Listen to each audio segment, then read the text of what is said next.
Lobsters are in Calgary? One. So until we get to sort of that 500,000 to million mark, we're unlikely to see those big sort of iconic brands. I guess my direction to people would be say, hey, there's lots of great local businesses, lots of great local restaurants, retailers. Check those out. You don't really need a Red Lobster. True that, and that's why we're here today, is really to talk about the impact of reaching 100,000 and what that means for small business, for people who are trading right here in Lethbridge, serving the Lethbridge community. So now, how has the population changed over the years? Yeah, I mean, the good news is we're now, Alberta's third largest municipality. So we stole the title back from Red Deer for now, and for at least So no, they've been really good about it. If you've been watching social media, but what it tells investors is that Lethbridge is a growing community. That there is this market. We sit inside of a trade area that's 340,000 people. So it's not just the market of 100K here in Lethbridge. You know, businesses in Lethbridge benefit from this larger trading area, which is exciting. Yeah, can you talk a little bit about the larger trading area? Because if you're thinking about starting a business that's going to serve the Lethbridge market, a lot of the times you just go to like the Lethbridge population that will be your customers. What's the trading region, and how can that impact small business, and what do they need to know about that? Yeah, I mean, our trading region stretches from as far west into Cranbrook, BC, and as far east as Medicine Hat. And I know that seems counterintuitive, but Medicine Hat, our studies indicate to us that 7 out of 10 people in Medicine Hat shop in Lethbridge at least once a year. So there is an opportunity to market even to Medicine Hat, because we're a lot closer than Calgary and a lot more fun. So there's an opportunity for even Lethbridge businesses to think about all of the communities that surround us, kind of plus or minus an hour and a half, and the fact that oftentimes we'll see people in Claresholm or Nanton come to Lethbridge before they'll go to Calgary. Oh, interesting. That's really great to know. So if I was thinking about maybe opening a shop or offering some unique service, I mean, what are people looking like? Why do people come shop in Lethbridge from the outlying regions? Yeah, the number one reason people come to Lethbridge is food. Actually, that's the number one category. So whether it's groceries or physically eating in a restaurant, but household goods, clothing, all of those sort of typical retail spaces is what people come to Lethbridge for. And when we've done the surveys, people tell us that they like the fact that they can park generally in front of the store they're trying to get to, that it's relatively inexpensive and easy to get around the city, and that there's lots of great options. There's lots of big iconic brands. We have most of the major brands here, Red Lobster notwithstanding. But again, we've got lots of funky and cool local retailers. Yes, absolutely. So do you think people that are coming in from the trade, from our entire trade area, are coming to seek out local retailers, or do you think for the most part they're just maybe going to check out Walmart and head on out? Yeah, I think it's a combination of both, right? I would encourage anyone that's thinking about starting a business or currently operates a business in Lethbridge to do their market research, understand who their markets are. Things like a simple postal code survey of clients coming in and out will help them understand which markets they're serving and help them tailor their message a little bit more closely. A little bit more closely, absolutely. I think that's really a really great point, because a lot of the times, like you define your ideal customer as somebody who's not necessarily by where they live, but by certain other qualities, like they're into maybe they might be into whole foods, into natural healthy eating, and those kinds of maybe ideal customers could live very easily in the entire trade market of Lethbridge. Exactly. Now, you asked an earlier question about the population and how it's changed. Yes, how is it changing? So I can back up to that for a second. We tend to think of Lethbridge as a bit of a campus town, which is true. We have almost 3,500 students that graduate from either the university or the college every year, so there is that younger demographic. We are, of course, a retirement community. There are a number of seniors that live in this community, which is great. But actually, the fastest demographic of our workforce, the fastest growing population segment, is 30 to 39. Oh, interesting. So it's young families, it's people that are often who have graduated and are now coming back to Lethbridge. Now they've got a little bit of work experience.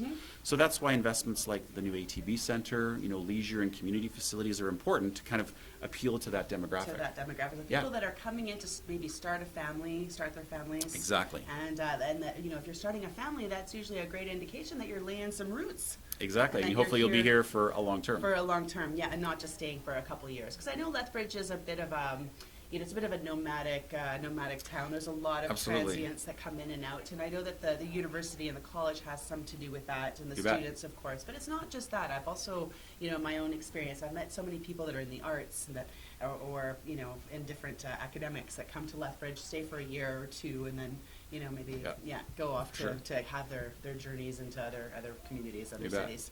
Yeah. The other big piece, I think, is how the role immigration is playing in Lethbridge. So The largest growing population segment in Lethbridge is actually from the Philippines. Nice. And that matches sort of Alberta's provincial trend. But again, if I'm a local business person and you're thinking about, who's my target customer, are you really identifying the different cultural needs and opportunities that are available in Lethbridge, and what are the products and services that are going to appeal to those different demographic groups? Demographics as well. Yeah. Absolutely. Because I know, because you're from the Philippines and you've arrived in Lethbridge, there's still obviously a lot of variations into consumer wants and needs based on a lot of other factors. Absolutely. It's not just based on ethnicity and where you're from. That's right. So you really have to do some research. So maybe you might have some really great insight on some good ways that somebody wanting to start a business could maybe start formulating how to get this information together. For sure. I mean, there's some great free resources in our community, and there's lots of both physical places you can go and some virtual content. So one of them would be the chooselethbridge.ca website, so that's our website. But right on the home page, there are 6 tools that someone can click on, and it'll walk you through step by step how to identify your competition. So if you pick, let's say, pet food stores, it'll pull up a map and show you where all of the pet food stores are located in Lethbridge. It'll tell you about that industry segment. You can then dive a little deeper and analyze the industry. So sticking with pet food stores, it'll tell you, what are the trends? Are they growing? It'll provide some benchmarks around sales, profitability, those kinds of things. There's a couple of other tools around industry trends, workforce. What does the workforce look like in Lethbridge? Help you understand what the labor opportunities are. And even areas where growth is. There's a map that will show you where new developments are occurring. So just right there's 6 tools that step-by-step instruction. You can download and print all the material. And there's almost a mini business plan right there that you can print right off the website, which I think is fantastic. I think that's fantastic as well. I'm only laughing because I've done a ton of business plans in my day, and I actually remember going to the StatsCan office and having to pull Painful. the binders and go through all the data. It would take hours and hours to culminate all this data. You entrepreneurs today are so lucky. All you got to do It's automatic. It's automatic. All you have to do is go to chooselethbridge.ca. Correct. Chooselethbridge.ca, and you have it all at your fingertips, where you can get some demographic profiles and some industry information for what you're looking into. So that's really fantastic. When did this launch? I didn't even know about this. Yeah, it's only a couple of months old, but Okay. we've been tweaking the tools, and it's had a great response so far. And you can even get to some real estate listings and available properties directly off those tools. Perfect. Which is great. That's fantastic. If anybody is looking at some industry data, I also provide some free industry data if you need to know what's happening in Canada in women's clothing, or if you need to know what's happening what's going on in Canada for arts and entertainment, Nice. whatever sector that you might be in. I'm happy to always provide free industry data. So just private message me, Clara Piedalue. You'll find me on LinkedIn or Facebook, and I'd be happy to obviously relay that information to you, because it's very important to do your research and get some great information on economic trends and where business is going for the next 5 years. Absolutely. Awesome. It's good of you to do that. So now that Lethbridge has reached 100K, what does that mean for people that have maybe been investors that have maybe been circling around Lethbridge, and is this what does that mean for the overall trade of our city? Yeah, I mean, for investors that are particularly either from other parts of Alberta or other parts of the country, hitting that 100,000 mark shows that we're on a growth trajectory. It does also show that, again, that stable, predictable growth rate is important. If investors are making a choice to open a branch or location here, they're often wanting to make sure that that's going to continue to be a growth market for them. So it's a great signal to investors, and we've certainly seen the interest as we've been approaching 100K, and now that we're past it, people are, particularly in Alberta, rather than open another location in, say, Edmonton or Calgary, a lot of businesses are like, oh, you know what? We need to be in that market. We need to have a presence in Lethbridge. Oh, that's fantastic. So that's exciting. That is really exciting to even hear, we need to have a presence in Lethbridge. That's, from 15 years ago. Yeah, absolutely. That's a big change. That's a big change. So we're really excited to welcome new businesses and new investments into our city. With all of this, with all of these, with all of the potential investment coming in, what does that mean for places for example, the airport? Yeah, so the city has recently acquired the airport. They take over operations on July the 1st. And the part that I'm excited about, although having air service and WestJet here, we've seen passenger counts increase by 84%. Yeah, that's great. Huge change. Huge change. And selfishly, when you have to catch a flight to be able to do it from Lethbridge, I think is fantastic. The city has announced $700,000 in renos that are going to happen right away to, things like a washroom after the security gate is a good thing. But, from an economic development perspective, what I'm really excited about is almost 900 acres of developable land there.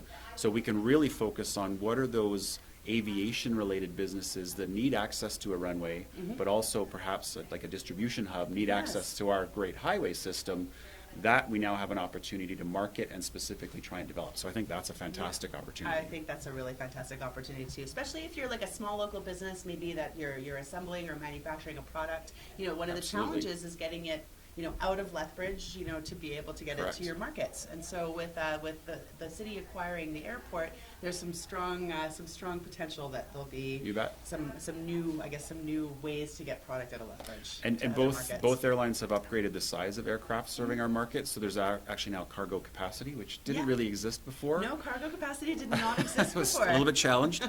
And again, hopefully we'll be able to specifically talk to transportation companies, and we're trying to think of the Lethbridge Airport as an anchor to a major distribution hub. You think about Lethbridge's position, we're at the middle of this Canamex highway that links Alaska to Mexico, passes right through our city. That's a phenomenal opportunity. And even east versus west with trade to Europe and to Asia, Highway 3 is another great opportunity. We're smack in the middle of it. Yeah, we are right in the middle of it. So right now, it's my understanding that if somebody's, a trucker is coming through town with a load from the U.S. or from British Columbia, often they just go right up to Calgary, and then maybe whatever needed to go out to southern Alberta would leave from Calgary back to Lethbridge and then out. So it seems like logistically speaking, there might be an opportunity to maybe cut some travel time. Yeah, for sure. Calgary is an interesting case study because right now it's cheaper to ship freight to Calgary from Asia, break it there, and then ship it back to Vancouver for distribution. Vancouver's out of capacity, so they're using Calgary as a bypass.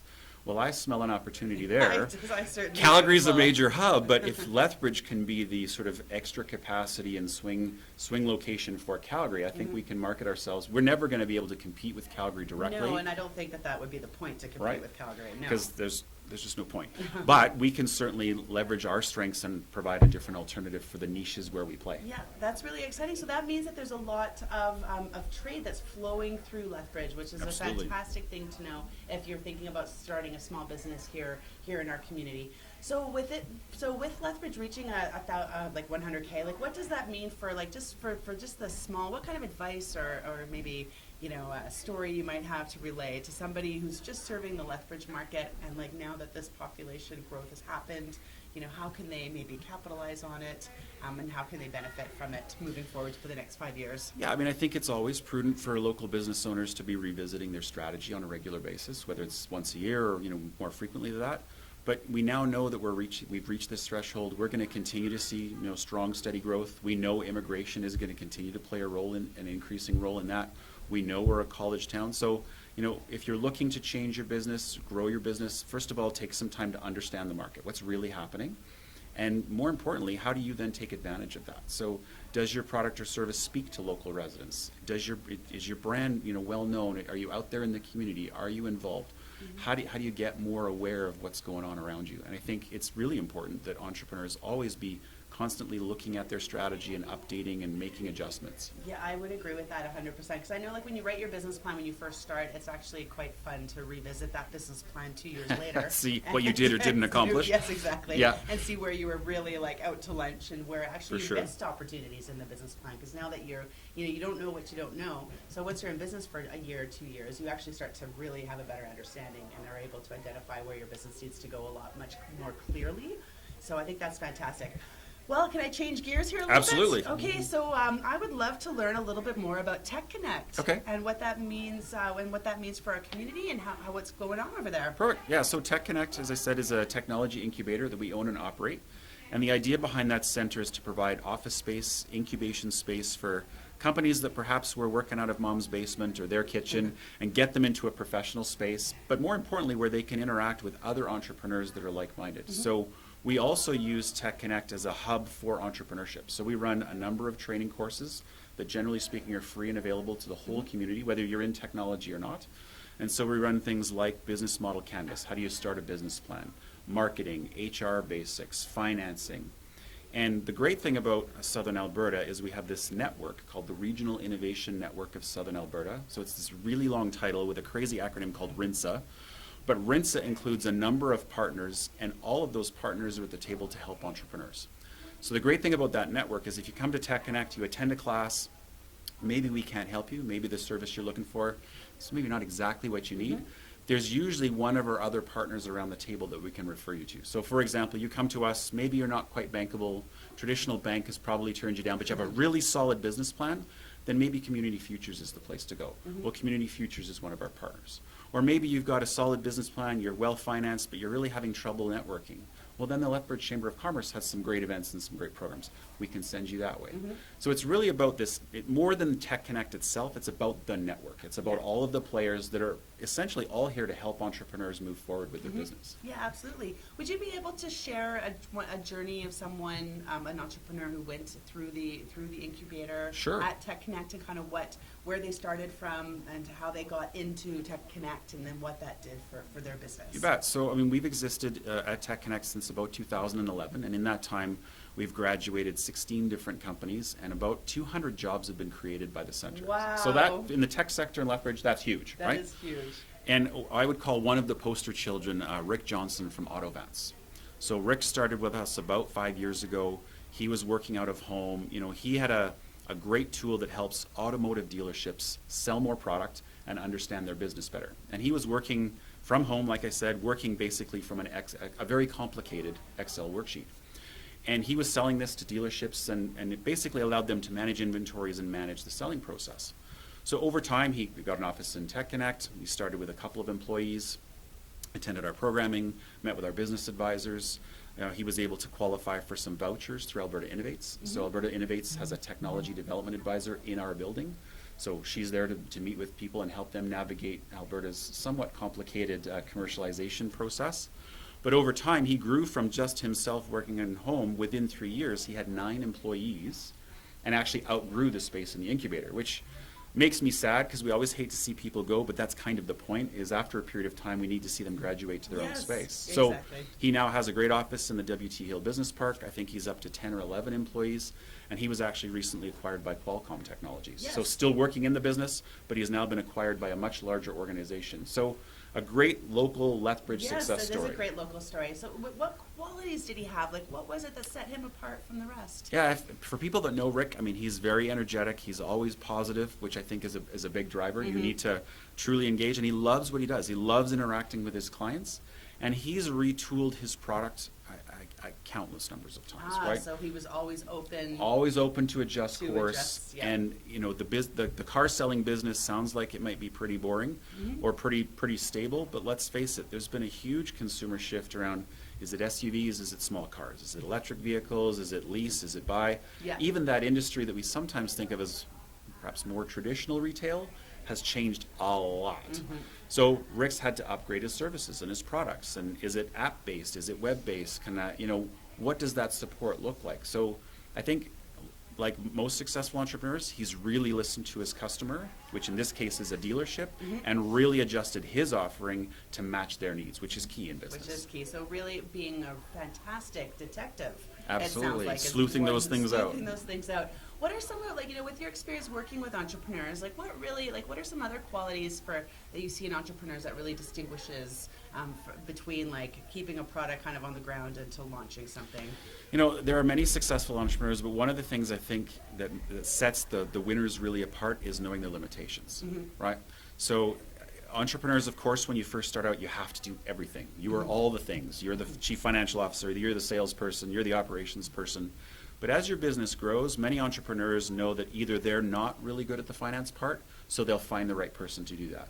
Or maybe they're the big idea girl, and they don't necessarily want to manage the operations. So most successful entrepreneurs that I've followed clearly understand what their strengths are, clearly know what their areas of opportunity are, and surround themselves with even smarter people to fill in those gaps. Because you can't do everything and you can't be everything. No, and that is a harsh lesson to learn, but one that I think a lot of entrepreneurs do end up having to learn, whether they learn it quickly or takes a little bit longer. Absolutely. It's one of those hard lessons. One of the things that I've noticed in my experience working as a business broker, with business owners, it's that really separates those that make a good go of their business. It's their capacity to make decisions, like being able to make a decision. Did you want to talk a little bit about the decision-making process and how important that is as an entrepreneur? Yeah, that's a great point. I mean, you have to get comfortable, I think, as an entrepreneur, making decisions quickly and making them with perhaps not all the information. So it's that 80-20 rule. If you have enough information that you can make a reasonably informed decision, you've got to go. I mean, there are too many people that sometimes get paralyzed by doing too much analysis and the opportunity passes them by. That's correct. Right? So if you're stuck in the numbers for too long and sometimes that can be crippling from making the decision. For sure. The numbers matter and they're important, but they have to be close enough that you can make an informed decision. Because I always say, the longer it takes, the more time you put between you and the decision, the harder the decision gets to make, the more crippling it becomes, the more the weight onto your shoulders of like, oh, what do I do? And you know the days are going by and you haven't made the decision because you're not taking action. I think it's better to don't quote me on this, but it might be better to make a decision not knowing if it's the right one or not, just so that you're able to keep that momentum going and keep taking those actions. For sure. And then you find out that maybe you made the wrong decision, but that's okay because that's going to happen. At least then you know quickly. Well, and even when you make a bad decision, not that anybody out there would, of course, but I've never made a bad decision sometimes you make a bad decision or it's perhaps not the optimal solution, but you still learn. Right? That's you right. still gather new data. You still have the opportunity to go, I'm not doing that again. And that can be just as powerful as a victory. I think it is just as powerful as a victory. And the point is that you want to get to that conclusion quickly, whereas if you're not making decisions, it's like everything is just slipping away from you. It's Absolutely. slipping through your fingers, and next thing you know, you've lost the opportunity and the ship has sailed. Yeah, kind of that anecdote of, fail often, fail fast, but move on quickly. Yes. Right? So it's okay to make a mistake, but as long as you don't stay there crying and, consoling yourself for too long, it's time to move on. It's time to move on. All right, well, let's talk about a different kind of entrepreneur. Okay. There's there's some great ideas out there. There's so many of you that have fantastic business ideas, product ideas for service, and maybe you're starting to put it on paper, or you've got it out on paper, but you don't want to share it with anybody. I'm sure you've met those types of entrepreneurs before. What kind of advice can you give someone like that? It's interesting because we'll sometimes have people come to us and ask for help, and they want us to immediately sign a non-disclosure agreement. Chances are your idea is not that good. Or it's already been thought of, or it already exists. And so the question is really not, how good is my idea and I need to protect it, but how many people can you share it with, and how quickly can you take that to something that you can use as a business? Absolutely. Right? How many people are going to benefit Right. from So, it? in my opinion, the more you share, the more feedback you get, the better, in fact, the faster you can move. And it's pretty rare, there are of course exceptions, but it's pretty rare that you need some sort of patent or some sort of protection. Most people are not going to be able to take your idea and do what you're going to do with it. You're the one with the passion, you're the one that knows the market.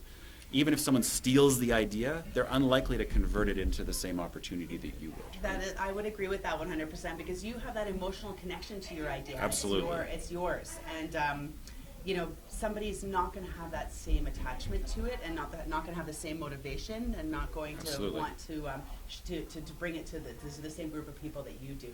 So I think for people that have really fantastic products out there that are well designed, well laid out, overcome that fear, open up the portfolio, and just share it talk to people about it. Right. And obviously, choose the person you're going to speak to with care. For sure. So obviously, going somewhere like Tech Connect would be a fantastic first step to finding out more about what your business idea is and where it could go, and if it's viable. Well, one of the biggest lessons we teach is market validation, right? So it's great that you have this idea or this product or service, but is anybody actually interested?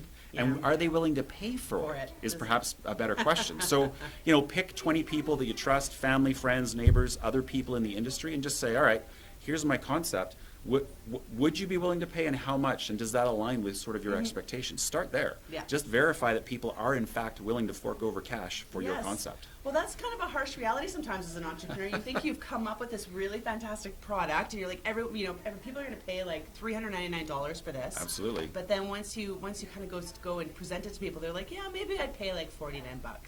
you know. Right. But, you know, it's more in like the $49 to $99 price point. Yeah, because we all have those price points in our head of what something is worth to us, right? It is, and it's another kind of common theme is that, you know, if I'm going to spend, like, supposing I want to buy like something for some summer fun for my family. I want to buy something for the fun for summer. I have $50 to spend, so I'm gonna look. You know, you're not just competing like with, you know, with like inflatables, but then you're also competing with, you know, like sports equipment. You're competing with, you know, maybe instead I want to spend $50 and take my family out for some entertainment. You know, like maybe I want to spend that $50 and buy something educational for my family. So, you know, you're not just competing, like if you're doing an inflatable product, for example, you're not just competing with other inflatables, like you're competing with other sources of family fun and family entertainment. For sure. Yeah, I mean, you know, my background is in the food business and, you know, snack foods in particular.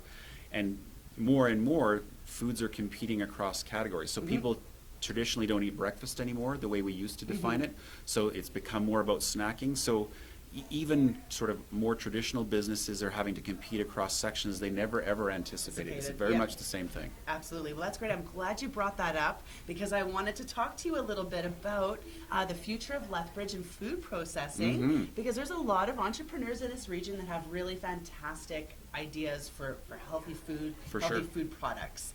So what does it take to get something like that going in Lethbridge? And we're kind of giving kind of can you tell us a little bit about your experience in it? For sure. And where it's going? The great news about food in Lethbridge is you're among good company. So we've been working with 5 different municipalities between Taber and Lethbridge to create Canada's premier food corridor.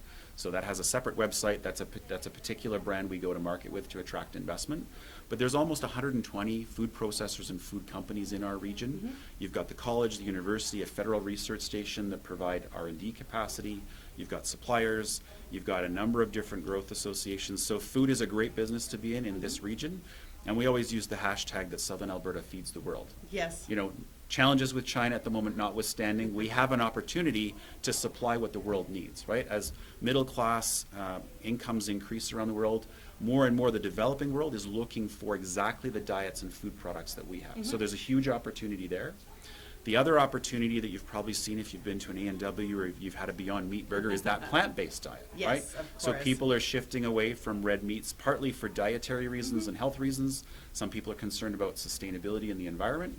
So there's a bit of a revolution going on in plant proteins, and Alberta is well positioned because most of those raw ingredients like yellow split peas are grown here. Right here in Alberta, absolutely. So our biggest opportunity is to now do some of that processing here at home. All of that value-added stuff that we ship our products away to be done, we want that here at home. So if you're thinking about doing a Beyond Meat type product with all of the sources of protein that are grown right here in Alberta, I think you would be, you know, definitely ahead of the curve, so to speak, and that this is a great place to get a new nutritional product out to market. For sure. Alberta Agriculture has a new ventures coach actually based in Lethbridge. So Jan is her name. Her job is to take companies with new products, new ideas, and help them navigate all the government supports, but also connect them to other people in industry. So, you know, for a community our size, there's a lot of resident experts in the city that are based here to help develop companies and help entrepreneurs. And so don't get misled. Like if you're thinking like, oh, you know, I've got this really great maybe an idea for like a granola bar or a protein bar, and like you know, 4 out of the 8 ingredients are grown here in Southern Alberta. But like that's still enough, obviously. For sure. But you don't have to have 8 of the 8 ingredients grown here. You're welcome to obviously source those out from other places because there's a lot of the times, you know, rice and other ingredients that can be sourced that have to come in from somewhere else. For sure. And that's not a problem as long as it's being I guess manufactured or produced here in that's the goal. I mean, it doesn't always sense to do the value-added manufacturing here, but that's of course our preference is to create those jobs and opportunity here. And there are advantages from a supply chain perspective to cut down on your freight and source your materials locally, produce locally, and then ship your finished good to those final markets. Not to mention the marketing opportunity, because everybody wants to know the story of their food. Absolutely. And I think we have a really great story to tell in Southern Alberta about our food and where it comes from. I mean, we had investors here from China this week who are interested in Southern Alberta as a production location, partly because of the blue sky. You know, and they mentioned the fact that the mountains are visible from our city and we have clean water, and just that brand reputation that if it's made in Canada, it has a high quality, it's worth more. And they talked about the fact that they could package the same goods at home in China, but they wouldn't be able to sell it for nearly as much as when it's packaged and labeled in Canada and then shipped because of our global reputation. Oh, wow, So because there's there's value market to it. opportunities, even the fact that it's a Canadian product. Yes, absolutely. That's fantastic. Thank you so much for talking a little bit about food and food processing Yeah, for, no problem. for Lethbridge. Okay, so going back to the people who are just kind of maybe getting started, I really love talking about entrepreneurs and like how they, so many get so far and then they kind of hit the wall and they don't take it any further. Right. So part of the show is to really offer some motivation for people. Okay. What kind of, do you have any motivation that you could, any quips for motivation you could offer to our viewers that are almost there, they're ready to take the jump, but they just haven't quite done it yet? Yeah, I would say, most people that fail or don't succeed are exactly at that moment and they take a step back. Yeah. Right? So the biggest thing is just to take action, just to take that step forward, have faith, and you're going to hit roadblocks, there's no question, but there's lots of people in this community here to help support you. But success comes from momentum. It's about just continuing to move forward. And even if there's small steps, and even if the path is somewhat sideways to where you want to go, momentum is your friend. That will continue to propel you forward. And over time, small incremental steps add up to a big journey. Yeah, they right? really do. And I mean, I don't remember who said it, but there's sort of this famous line about even the best, most exciting, most fantastic road trip started at a point on the map where you couldn't actually see the final destination. And you may not have even known the actual route you were going to take, but you got to start. You got to get in the car and you've got to take at least that first kilometer on that path. I would agree. Well, hey, it wouldn't be very much fun if you knew the road. Like, it wouldn't be very much fun of a Kinda journey. boring, yeah. It would be a little bit boring. I know that for myself when I was on my little journey, I mean, I'm not necessarily an entrepreneur. I am only self-employed at this point, but hopefully to become Which one day. feels like an entrepreneur to me. Yeah, kind of. Like, I don't have any employees yet, but we're working towards it. It's a growing process. It didn't happen as quickly as I wanted it to, but I'm still moving forward, and that's all that matters. But when I first got started, I really, I just picked something that for me meant something and made me laugh, and I used Dory from Finding Nemo, okay, nice. and I was like, just keep swimming, just keep swimming. That's just right. And like Just keep that's, trucking and along. I just kept saying that over and over and over again in my head, and it's like that's what I needed to just keep moving forward, because that's exactly it. You That's need great. to keep moving forward. So find something that makes you laugh, find something that you identify with, and then just use it as a mantra in your head and just keep repeating it over and over again. Whether it's the five, what is it, Mills, I forget her last name, the lady who did the 5-second rule. Oh, yeah. Yeah, Mel. I can't think of I her name forget either. her last name, but she wrote this great book about the 5-second rule. And if you're having difficulty getting started, what worked for her was that you just do like the countdown from 5, 5, 4, 3, 2, 1, and then you start. And so if that's something that works for you, that could be a good little tidbit of motivation to get you going. That's really all you need to do is what it takes to, get off Facebook and And just, I mean, Simon Sinek talks about finding your why, right? And so I have a little picture on my bathroom mirror of my granddaughter, because every time I get out of bed and I think, we got this project to do or we got that thing to do, it's actually about her and creating a future for her. So that for me is a motivation, and every time I get frustrated or hit a barrier, it's like, no, that smiling face back at me is like, all right, I'm in. All right, I'm so, in, people need to kind of figure out what that thing is that's going Yeah. to push them forward in tough times. Yeah, I agree. Thanks so much for that motivation. Okay, I want to talk about something a little bit, again, switching gears. For sure. But I know you're highly adaptable. What's going on with retail? Let's talk about retail. Yeah, retail is an interesting beast, right? Yeah, it is. It's a hard topic. So what we're finding, of course, is that the electronic Amazons of the world, there's an awful lot of competition for people. There's a multitude of services at your fingertips, right? You no longer even have to leave the house or get dressed if you want to go buy something, which can be nice.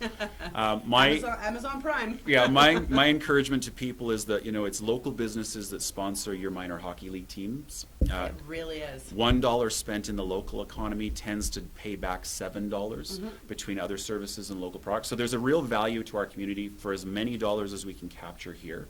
So that's important. But in retail, what people are sort of finding is that retail has to be a destination and it has to be an experience. Yeah. So people no longer go to the store just to buy a thing. They actually want to be entertained, or they want to be fed, or they want this whole experiential Maybe be educated. opportunity. Maybe be educated about the product. I mean, you think about the Costco concept. They do it quite well. You know, they have experts to demonstrate the product, show you how to use it. They might give you a free sample on a Saturday. You can almost get a whole, 17-course meal in there. Not that I've ever done that, but it's no longer about going to the warehouse, pulling the thing off the shelf and going. You could literally spend a whole Saturday morning, and some people do, learning about products, tasting products, sampling products. So if you're running a retail business, what does that experience look like for your customer? Is the store welcoming? Is it clean and organized? Do I come in and get greeted by staff that actually want to be there or want me to be there, right? There's nothing more frustrating than walking into the store and feeling like an inconvenience, Yeah. right? Yeah. So from start to finish, that whole experience needs to be awesome, right? Because I have so many other choices, both locally, physical, other stores, your competition, but I also don't even have to come to your store and have a great experience. So, you have to make sure that I'm being informed and entertained and taken care of for me to want to come and visit your location and experience what you're providing. Yeah, absolutely. I would agree. So getting people in through the door is, it's more difficult than ever to inspire people to come into your store. Absolutely. It's more difficult than ever. So it's important when you're looking at potentially opening a retail business is, how are you going to get people in through the doors? And then there's also a cost associated to that. Are you able to talk on that topic, like what entrepreneurs have to do, to what kind of maybe money they have to look at, where they're going to throw that money, and what the return would be getting people through the doors? Yeah, I mean, I think it varies obviously significantly by business and by product, but where a lot of the costs comes into staff training, right? So product knowledge, and if you think about the average retailer, I think about a big box store like a Home Depot or a Lowe's.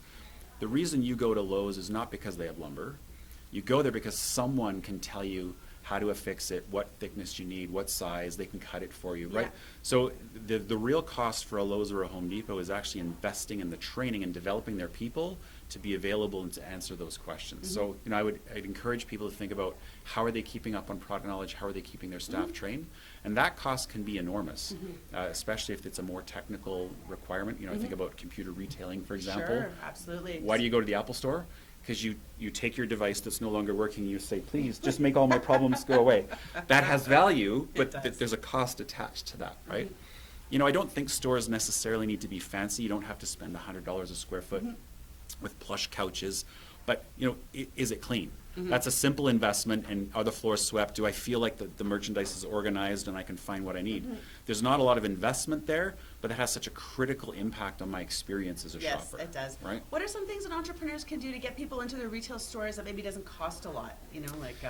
That's low cost. Yeah, if I think about the downtown businesses in particular, and the downtown business revitalization zone or downtown BRZ, things like participating in the First Friday promotion and being part of community events. You might have a retail store, but if you have a product that appeals, maybe you have a presence at a farmer's market, or maybe you find another partner. Often we see retailers that are referring business to an indirect competitor, but someone who has a complementary product or service. Yes, we do see that more and more. So in a community like Lethbridge, I think partnerships can be a very powerful way of cross-driving traffic between business partners. Yes, right? perfect. Yeah, I agree. I know that too, a lot of retailers now are obviously scaling down for size. Retailers, there was a time where you had a 5,000 square foot store or a 3,000 square foot store, but it seems like retailers, they're choosing to have smaller floor plans. It's interesting that you say that. I think it varies. So I was in Edmonton over the weekend, and I just visited Canadian Tire's brand new supercenter that's in Strathcona County. Oh, wow. And it is enormous. It is the largest Canadian Tire I have ever seen, and it has just about everything you could imagine plus more. And so Canadian Tire is taking their family of products, which includes Mark's, the retail clothing, workwear, which is in the store, some of their other brands that are under this supercenter. So some retailers are moving in the other direction, increasing variety, increasing service. But you're right, I think overall the footprint is shrinking because fulfillment cycles are changing. You can now get inventories. But again, if you're the business owner, if you're that store owner, you really need to think about how quickly can I get merchandise to the store? How quickly does it turn over? What does that look like? And what does that look like? So I know that, wanting to open a retail business in today's marketplace, you're going to hear a lot of don't do it. don't do it. For sure. Maybe opening retail is not there's a lot more risk associated to it than at one time. What would be what do you need? What do you need to succeed? What do you need to succeed in today's retail landscape? Yeah, location. Yes. We always hear that, and to an extent that's true, but there are some great creative locations. Again, if you can create your store as a destination that people are going to seek out, that's less important. Or if you can find perhaps an old iconic downtown piece of real estate, do you necessarily need to be in the mall? I mean, you have to really think about who's your market, where do those people hang out, and match your location to that. So that's important. And again, I think it comes down to what are your customers needing in that experience? Do they need education, or do they just want quick service? You can design the store, you can design the retail experience to really match what your customer is looking for. Okay, perfect. And if it's the kind of place, I mean, like Chapters to me is a perfect example. The whole front half of the store is other than books. Yeah, it's all gifts. Right? It's all quick. It's quick gifts, and there's a Starbucks, and there's a seating area, Yeah. and then at some point midway through the store, you eventually find actually what they sell. Oh, books, right. Oh, Here books. they are. So again, again, recognizing space is expensive, but if you're new to retail and you're getting into retail, what do your competitors do? If you go to that store and it's not fun and it's not exciting, what would you change? I always say to people, well, what pisses you off most about that shopping experience? Yes. Fix that, right? Is it a dedicated parking stall? Do you make arrangements to have, home delivery? Whatever it is, how can you make that retail experience different, right? Yeah, absolutely. So I know the retail market's still pretty good in Lethbridge. It is. Compared to in comparison to other small cities. I mean, what do you have any for Lethbridge? How do you think retail's here to stay, or do you think that we're suffering a lot of the same, suffering lots of paradigms that other places are suffering? Commercial real estate stats are actually pretty healthy this year. We've seen an increase in the number of leases, so that's a proxy we use to measure the health of the market. So there's more transactions happening.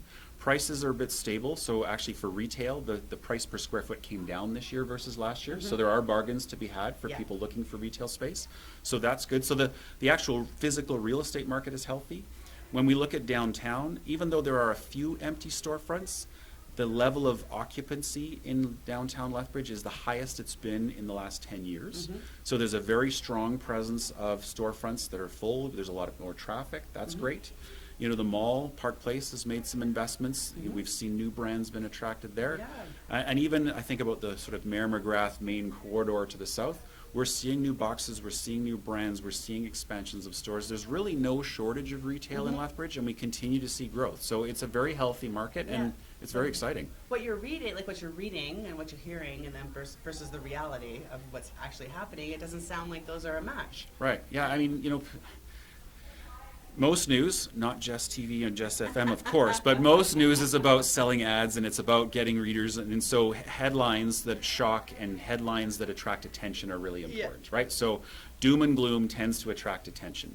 Lethbridge, again, is this small, stable, predictable, continuous growth kind of market.